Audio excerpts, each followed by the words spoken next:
আসসালামু আলাইকুম, সবাই কেমন আছেন? বিথিস ব্ল্যান্ডের নতুন একটি ব্লগে আপনাদেরকে স্বাগত জানাচ্ছি। আজ শুক্রবার, ছুটির দিন।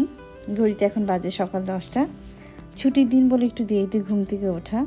আর গতকাল আমার ছোট বোন আর তার ছেলে সাফির বাসা বেড়াতে এসেছে, তো ভাবলাম একটু ঠান্ডা ঠান্ডাও পড়েছে সকালে, তো খিচুড়ি খাই।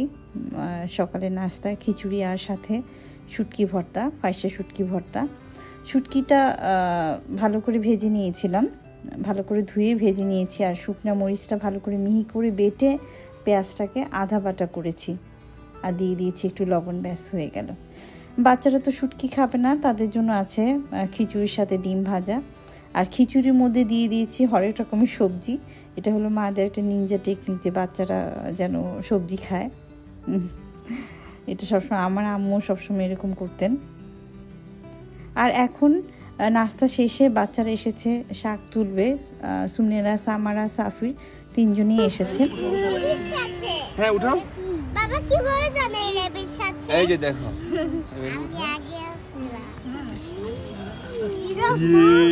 দেখেছি।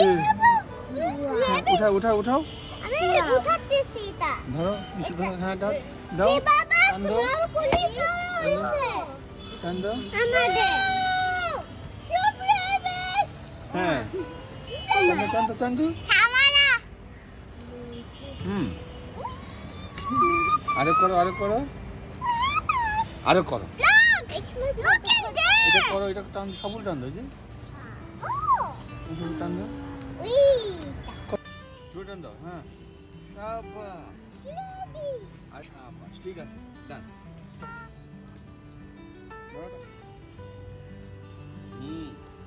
নিচে নিচে ধরো, নিচে ধরো। হ্যাঁ ধরো না দেখি তো। শাবাশ, মোলা হয়েছে, দেখি দেখতে পাচ্ছিস না মোলা। শাবাশ, ঠিক আছে ডান হয়েছে। এই বাবা মোলা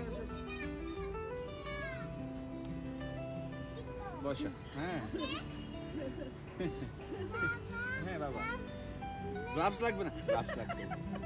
এখানে ধরো, এই যে এখানে ধরো, নিচে ধরো, নিচে ধরো, এভাবে ধরো। ধরো ধরো না।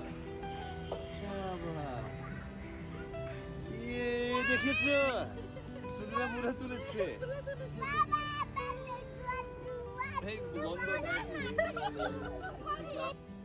অবশেষে সবাই মিলে শাকগুলো তুলে ফেললাম।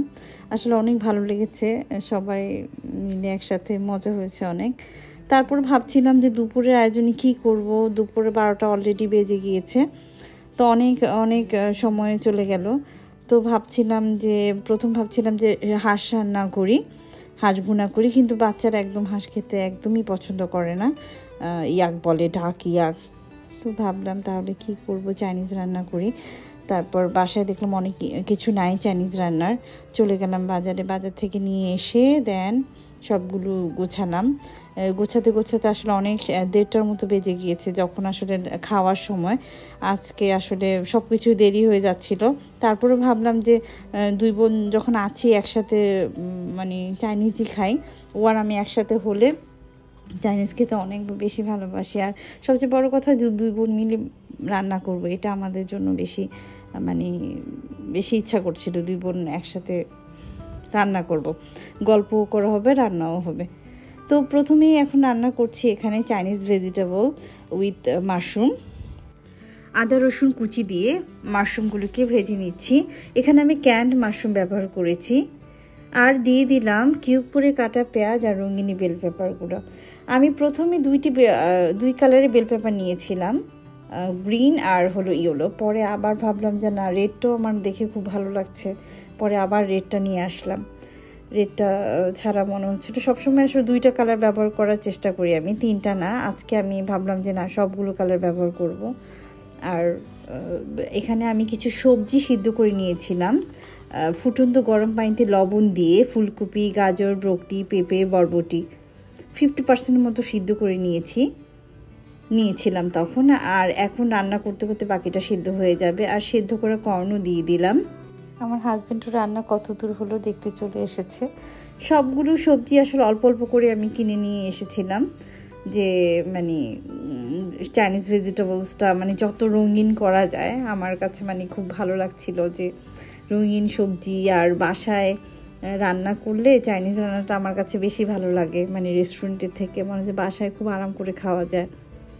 আর এখানে আমি ব্যবহার করেছি সব ধরনের sauce, soy sauce, tomato sauce, chilli sauce, oyster sauce. আর সসের কারণে আমি একটু লবণটা একটু পরে দিয়েছি, কারণ চেক করতে হয়েছে আমার লবণটাকে খুব বেশি হয়ে গেল কি না, এটা একটা ব্যাপার। সসগুলো দিলে আসলে লবণটা পরে দিলে বেশি ভালো, তাহলে বোঝা যায়, টেস্টটা ভালোভাবে বোঝা যায়। আমি আসলে একটু চেক করে দেই যে মানে চাইনিজ রান্নার খুব নির্দিষ্ট পরিমাণে ইনগ্রিডিয়েন্টস আমি দিতে পারি না, মেজারমেন্টটা একটু আসলে সবসময় এদিক ওদিক হয় আমার। বাটারটাও আবার দিয়ে দিলাম, মনে হলো যে আর একটু দিলে ভালো লাগবে। আর কিছু কর্নফ্লাওয়ার ঠান্ডা পানিতে আমি গুলিয়ে রেখেছিলাম, সেটা আমি এখন ব্যবহার করছি। এই তো খুব দেখতে খুব সুন্দর লাগছে, একটু হালকা গ্রেভি হলো চাইনিজ ভেজিটেবলসটা।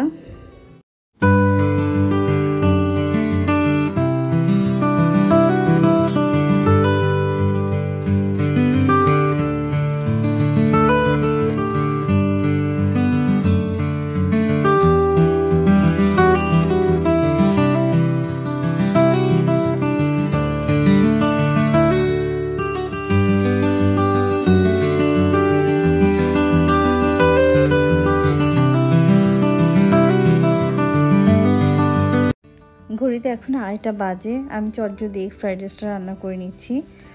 প্রথমে দিয়ে দিলাম বাটার আর সাথে পরিমাণ মতো সয়াবিন তেল।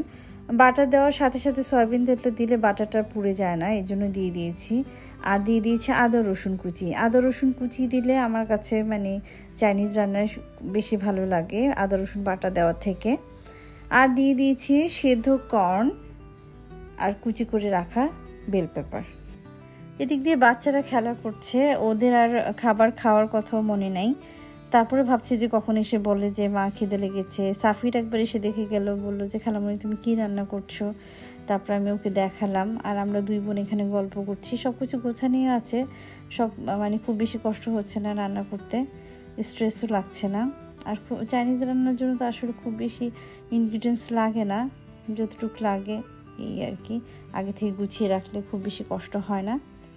আর এখানে ফ্রাইড রাইসের জন্য আমি টমেটো সস আর গোলমরিচ গুঁড়া আর কাঁচামরিচ দিয়েছি, আর কিছুই দিচ্ছি না। আর 2টা ডিম আমি ভালো করে ফেটিয়ে নিয়েছিলাম, ওগুলো ভেজে নিচ্ছি। জাস্ট লবণ আর গোলমরিচ গুঁড়ো দিয়েছি। আর রাইসটাকে 80% মতো আমি কুক করে নিয়েছিলাম লবণ আর তেল দিয়ে। আর আমরা এখানে আমার বোন এখানে চিকেন মাঞ্চুরিয়ানের জন্য চিকেনগুলো ভেজে দিচ্ছে। দুই বোনই একসাথেই রান্নাঘরে আছি। চিকেন মাঞ্চুরিয়ানের জন্য চিকেনগুলোকে আমি আগেই আদা রসুন বাটা দিয়ে ম্যারিনেট করে রেখেছিলাম। একটা ডিম দিয়েছি আর কর্নফ্লাওয়ার দিয়েছি, খুব বেশি কিছু দিতে হয়নি, 1 ঘন্টার জন্য মাত্র ম্যারিনেট করে রেখেছি। আর এখানে হয়ে গেল এগ ফ্রাইড রাইস। সবশেষে রান্না করছি চিকেন মাঞ্চুরিয়ান গ্রেভি। চিকেন ভাজে যে তেলটা, সেই তেলটাই আমি এখানে ব্যবহার করেছি। আর দিয়ে দিয়েছি আদা রসুন কুচি, সাথে 3 রকমের sauce, oyster sauce, tomato sauce, chilli sauce. এখানে আমি সয়া সস ব্যবহার করি। সয়া সস আসলে দিলে আমার কাছে গ্রেভিতে ভালো লাগে না কেন যেন। আর দিয়ে দিয়েছি চিলি ফ্লেক্স আর গোলমরিচের গুঁড়া। খুব কম সময়ের মধ্যে আসলে চিকেন মাঞ্চুরিয়ানটা হয়ে গেল, 10 মিনিটে কম সময় লেগেছে। চিকেন ভাজতেই যতটুকু সময় লাগে মাঞ্চুরিয়ানের জন্য, আর আসলে খুব বেশি সময় লাগে না। আর কর্নফ্লাওয়ার গুলিয়ে নিয়েছিলাম ঠান্ডা পানিতে, সেটা আমি এখানে দিয়ে দিয়েছি পরিমাণ মতো। যে যেরকম পছন্দ করে আসলে সেটা কম বেশি করে দিয়ে দিলেই হয়। আর খুব কম সময়ের মধ্যে হয়ে যায় এবং খুবই বেশি আসলে মজাদার। অনেক সময় দেখা যায় কি ফ্রাইড রাইসের সাথে শুধু চিকেন মাঞ্চুরিয়ানটা হলেও মানে আসলে খুবই মজা লাগে, আর অন্য কিছুও লাগে না, খুব বেশি কিছু আসলে লাগে না এটাতে। নামানোর আগে দিয়ে দিলাম পেঁয়াজ পাতা কুচি আর সাদা তিল। ব্যাস হয়ে গেল, আলহামদুলিল্লাহ।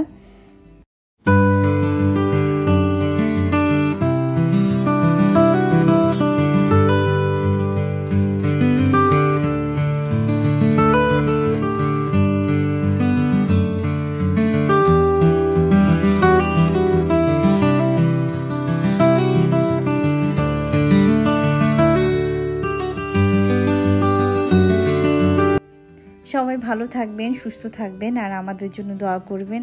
আর আমার এই ব্লগটি যদি ভালো লাগে তো লাইক, শেয়ার, কমেন্টস করবেন আর অবশ্যই সাবস্ক্রাইব করবেন।